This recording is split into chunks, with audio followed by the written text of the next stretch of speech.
دیندارو، دعا کے 5ویں حصے کا ہم آغاز کرتے ہیں تو اس میں ہم کلام پاک کی سورہ انفال کی ایک آیت پڑھتے ہیں، یا ایھا الذین آمنوا لا تخونوا اللہ ورسولہ وتخونوا اماناتکم وانتم تعلمون،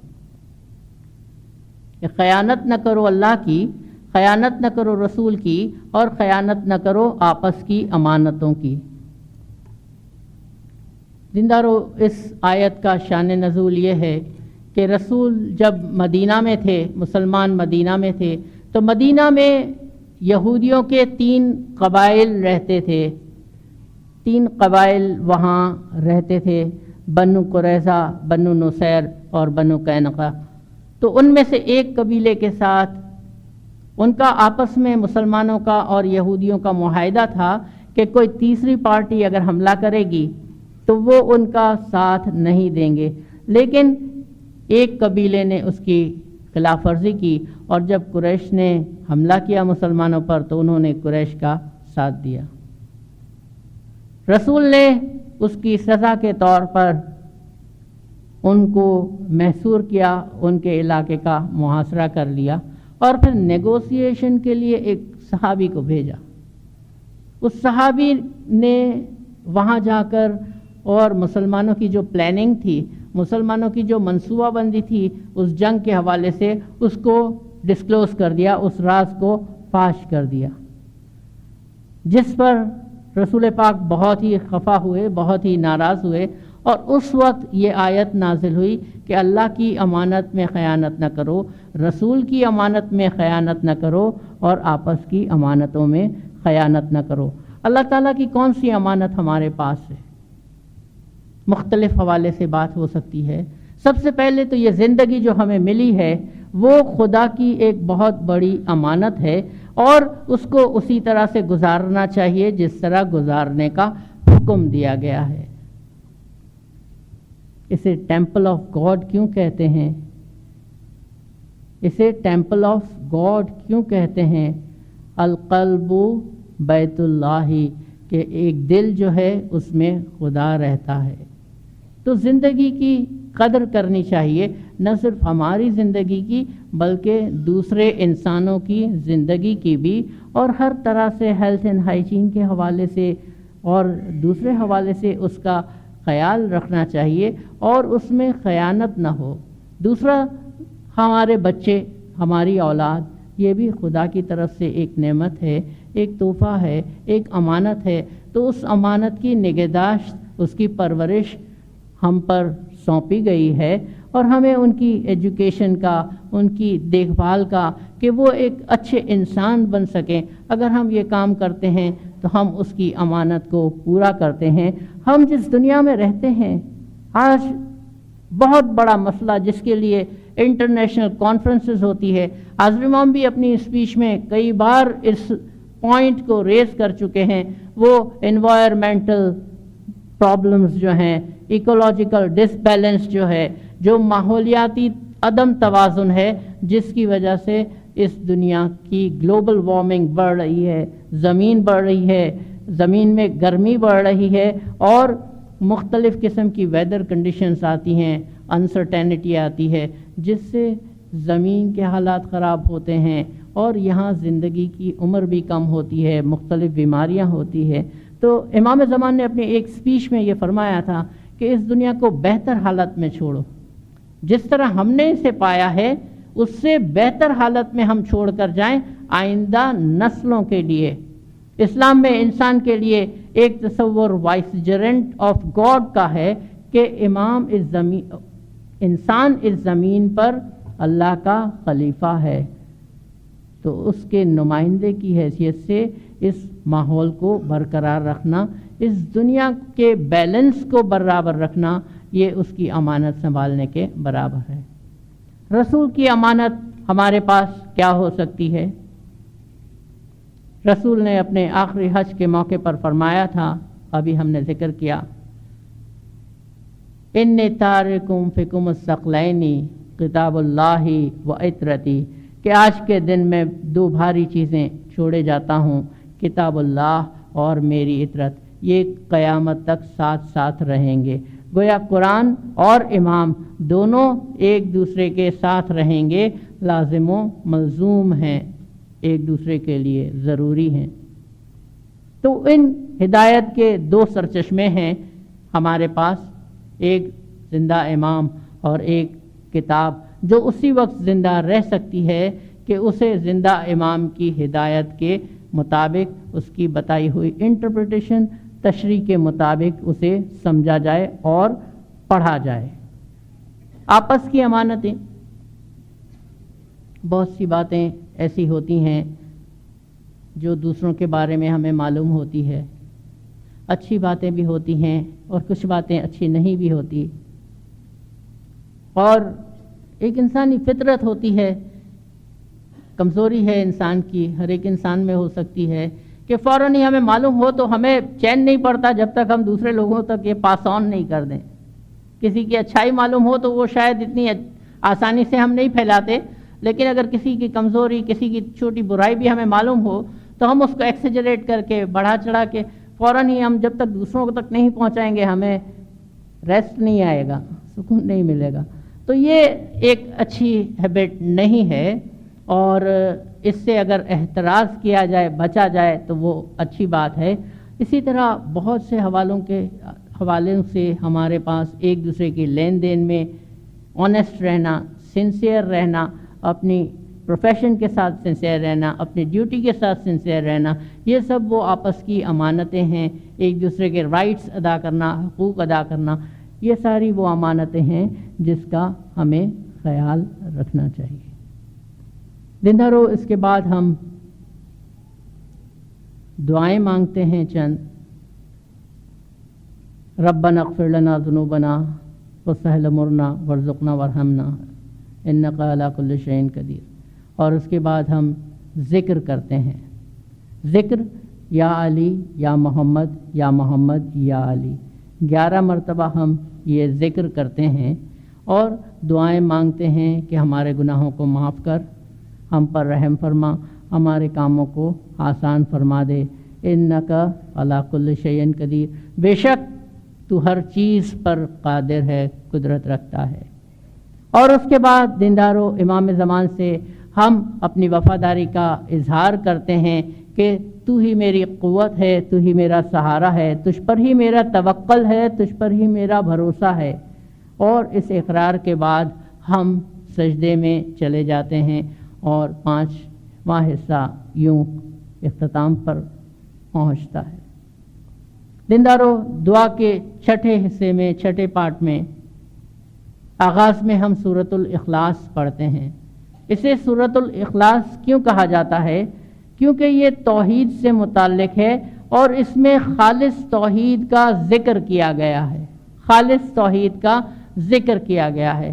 لوگ آ کر رسول پاک سے سوال کیا کرتے تھے کہ آپ اللہ کی بات کرتے ہیں، ایک پروردگار کی بات کرتے ہیں، آپ کے خدا کا ذرا شجرہ نسب تو بتائیں، وہ کس حسب نسب کا ہے، اس کا قبیلہ کون سا ہے، کیونکہ قبائلی نظام تھا، تو اس کا کوئی آپ خاندانی بیک گراؤنڈ تو بتائیں اپنے اللہ کا۔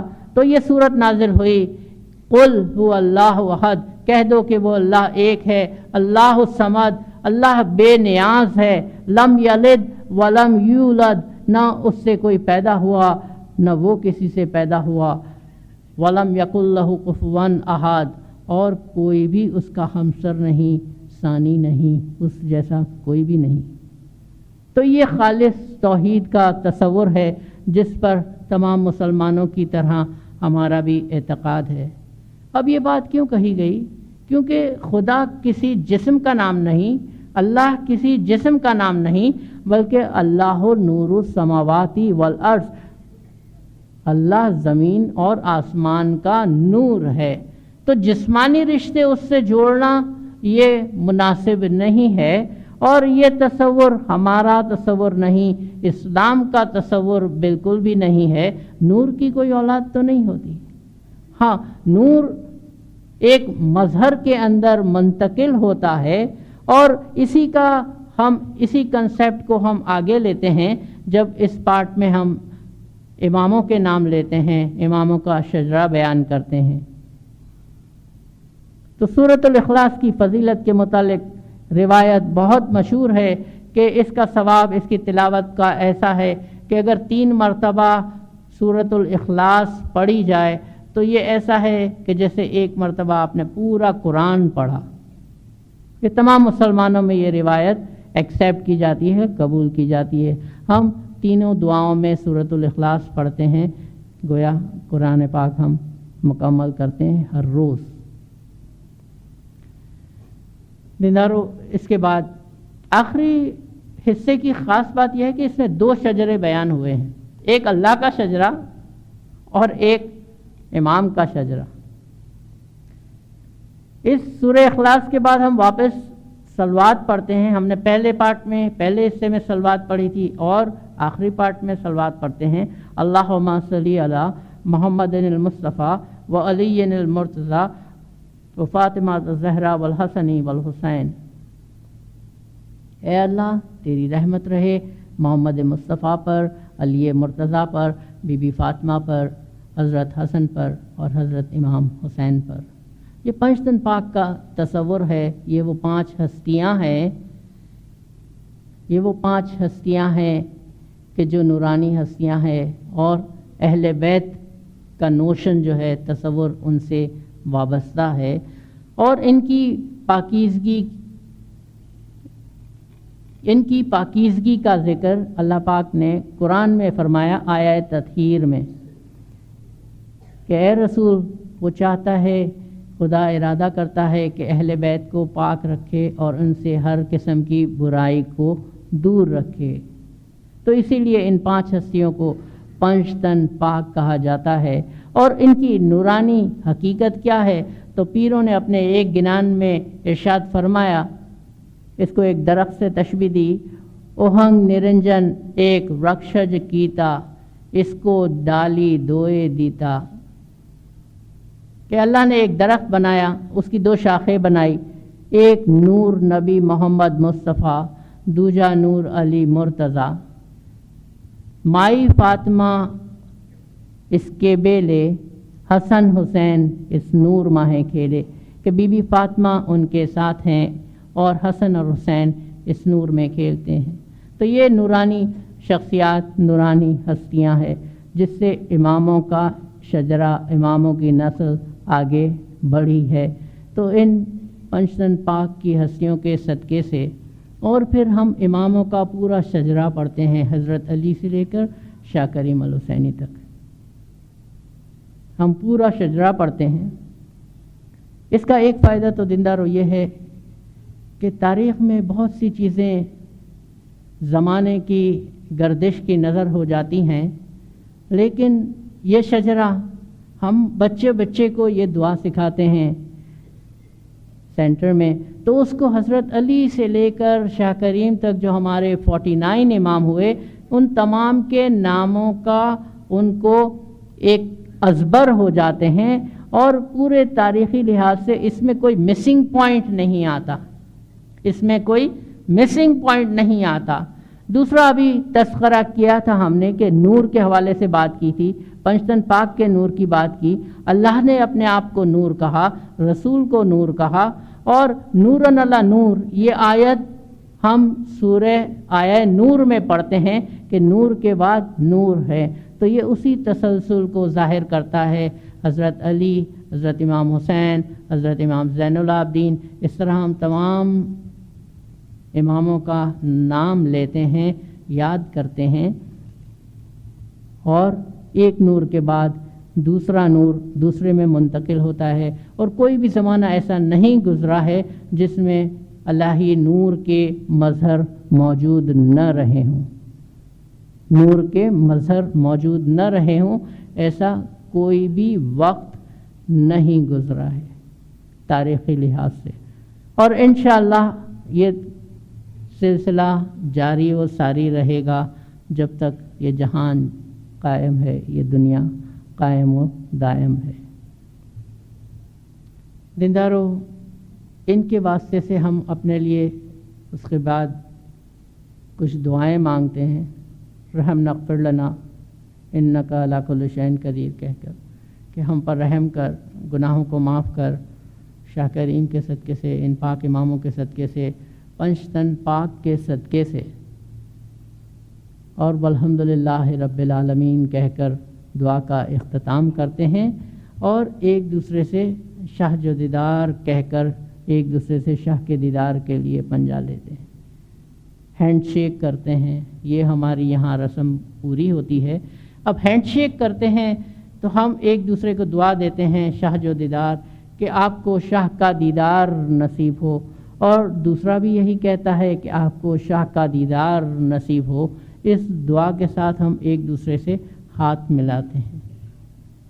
امام سلطان محمد شاہ فرمایا کرتے تھے کہ آپ پنجہ دیتے ہیں صرف کہ اس کا مطلب بھی سمجھتے ہیں، کیونکہ جب ہم کسی سے ہاتھ ملاتے ہیں، ہینڈ شیک کرتے ہیں، اور جماعت خانے کے اندر اور مذہبی رسم کے دوران،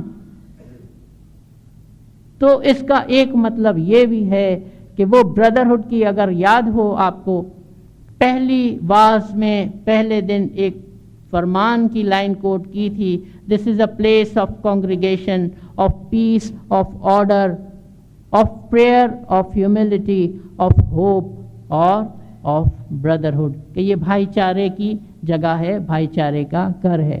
ہم ایک دوسرے کے ساتھ پنجہ لیتے ہیں تو دل کی نفرتیں، کدورتیں ختم ہو جانی چاہیے، اور یہ احساس ہم میں اور مضبوط ہو جانا چاہیے کہ ہم ایک فیملی کے، ایک خاندان کے فرد کی طرح ہیں، مولا کے روحانی بچے ہیں سب۔ اور زندگی میں کبھی ایسا ہوتا ہے، ایسے لمحے آتے ہیں کہ اختلافات ہو جاتے ہیں، ایک دوسرے سے خفا ہو جاتے ہیں، روٹھ جاتے ہیں، لیکن ان کو زیادہ دیر تک دل میں نہیں رکھنا چاہیے، کیونکہ مولا یہ فرماتے ہیں کہ یہ ہمارا طریقہ نہیں ہے، یہ ہمارا طریقہ نہیں ہے۔ Islam is not a faith of hatred, it is not a faith of pain, it is not a faith of anger. Lisbon میں امام نے فرمایا تھا کہ اسلام نفرتوں کا دین نہیں ہے، یہ تکلیف کا، دکھ کا دین نہیں ہے، یہ غصے کا دین نہیں ہے۔ تو ایک دوسرے کے لیے غصہ رکھنا، کبھی لوگ یہ شکایت لے کے آتے ہیں یا آبزرویشن ہوتی ہے کہ برابر میں بیٹھتے ہیں تو وہ شاہ و دیدار بھی نہیں لیتے، پتہ نہیں کیوں ہم اتنا غصہ رکھ لیتے ہیں۔ زندگی کا کوئی بھروسہ نہیں ہے، آج ہم یہاں ہیں، کل معافی مانگنے کی مہلت ملتی ہے یا نہیں ملتی۔ تو شاہ کا دیدار لے کر ہم ایک دوسرے کے اندر، جماعت کے اندر بھائی چارے کے، ایک فیملی ہونے کے احساس کو مضبوط کرتے ہیں، اور سجدہ کر کے ہماری دعا مکمل ہوتی ہے، سجدے کے ساتھ چھٹا سجدہ مکمل ہوتا ہے۔ دیندارو،